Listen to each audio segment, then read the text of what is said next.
Alright, YouTube. I want to share one with you today that is a complete pain in the butt.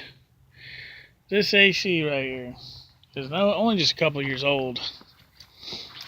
It's a LG. It's a 2-ton window AC with heat. And this thing is just, man, it's a pain in the butt. If you own one of these things, you better hope that you can work on it yourself. Because if not, I think you're going to be in for a heck of a repair bill. Because here's what I had to do. Now, you know my other videos, my other video where I showed you how to tear down a window AC to clean it, put it back together. Well, this one's completely different. And here's what they do. The whole thing is put together, and the very last piece is your evaporator right here. The problem with it is they've designed this so it has to be removed. It has to be removed out of here to be able to properly take this thing apart. Now what I've done is I've bent the line to make it come out, because obviously I'm not going to have to pay somebody to vacuum this system down, unsolder this line, these two lines, or from right there either way, and unsolder that. That's just crazy. But here's how it's designed. You've got a one-piece styrofoam. Okay, normally the top comes off, and you can pick the fan motor up out of it and all that, which is the way it should be. But then you also have this one-piece plastic here. This right here goes and slides into it like this. So when this is sitting in the unit, let me get out of the sun here, I can show you a little bit better. So when this is sitting in the unit, sitting in here pretty much like that, your squirrel cage is inside of here, and you got your heating element screwed inside of there like that. And then you got your evaporator butted right up against here, right in front of all this junk. And it has to come out the way. You can't service anything. You can't get to your heat strips without pulling the evaporator out of the way. You can't change your fan motor without pulling the evaporator out of the way. They purposely put the evaporator right in the way so that it's right in the way. And in order to work on anything, like I said, these lines, I had to bend. Oh, not to mention, you also got this on the back side of there too. So this on the back side like that, and then the lines are running through here to the evaporator. So what I had to do was I had to be a little bit forceful with this thing. I had to pick this up and bend this whole thing. I had to pick it up out of there and bend it out of the way. And I tell you, it's not feasible. I don't see this being feasible because it's not good.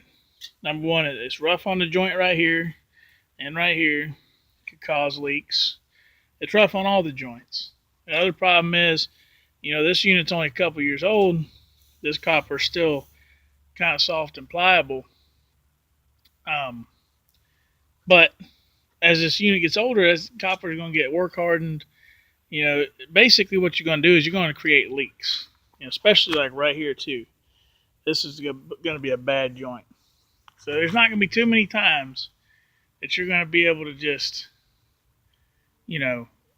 pick this thing up, bend it out the way and everything. So, but basically, to get to the fan motor or anything, this thing is right in the way. They did that on purpose. So, that's how you start. You got to get this up, bent out of the way. Then you can get in here to your screws. There's 3 of them. And here's why I'm tearing this thing apart. This thing is just absolutely filled. This has got to be one of the grossest air conditioners I've ever seen. There's so much mold in here. I turned the heat on for the first time this year, and I thought the thing was going to catch on fire. And looking at these coils now, I can see why. These things are just slap full of mold. So I might have to get in here with a daggum toothbrush or something. I'm going to have to clean this thing. You can't run this like that. You know? Then not to mention all the mold inside there. All that white crap, that's mold. I mean, I just don't understand. All that stuff right there, black, that's black mold. You know? Seems to me we got all this great technology nowadays. Seems like to me you could infuse some kind of antimicrobial something, chemical into the plastic as you're injection molding it or something. I mean, look at this blower wheel, guys. Holy cow, that is just flat. That is just mold. This is a black blower wheel. Black plastic. That is white mold. I mean, I feel like I'm having breathing problems right now just messing with this thing. So you get your heater out of the way. Then you can pull the little clip and you can pull the cage off. And once you pull the cage off, then you can pick your black plastic up and wrestle it out. You have to shake it, shimmy it, wrestle that out because, like I said, this is all slid onto the motor shaft. Okay, you can't pull the motor out until you get the squirrel cage off. But you can't just pick once you get the squirrel cage off, you can't just pick the motor straight up and out of there because you got all this junk on it. So you pull that off, then you can pull your styrofoam off, and you can pull your metal pan off. And now we're at the point where we got 4 screws that hold the fan motor in, and it's all comes out as one piece. That's another thing I wanted to show you. This daggum thing, the shroud, the way the slinger is built on the fan, this whole thing has to come out as one piece. The fan won't come through that opening. So this thing right here, I'm telling you, is just a pain in the butt. I mean, I think next time I have to buy a unit this big, I'm not going to go with LG just because they have made it such a pain to get this thing apart and get it cleaned. But I'm really disappointed in just a couple years old and how disgusting this thing is. It's just gross. Especially this thing. Like I said, I turned the heat on and it belched out so much smoke and actually shot a few spark embers out. And that was this mold burning. But this is just disgusting. And the whole point of this video is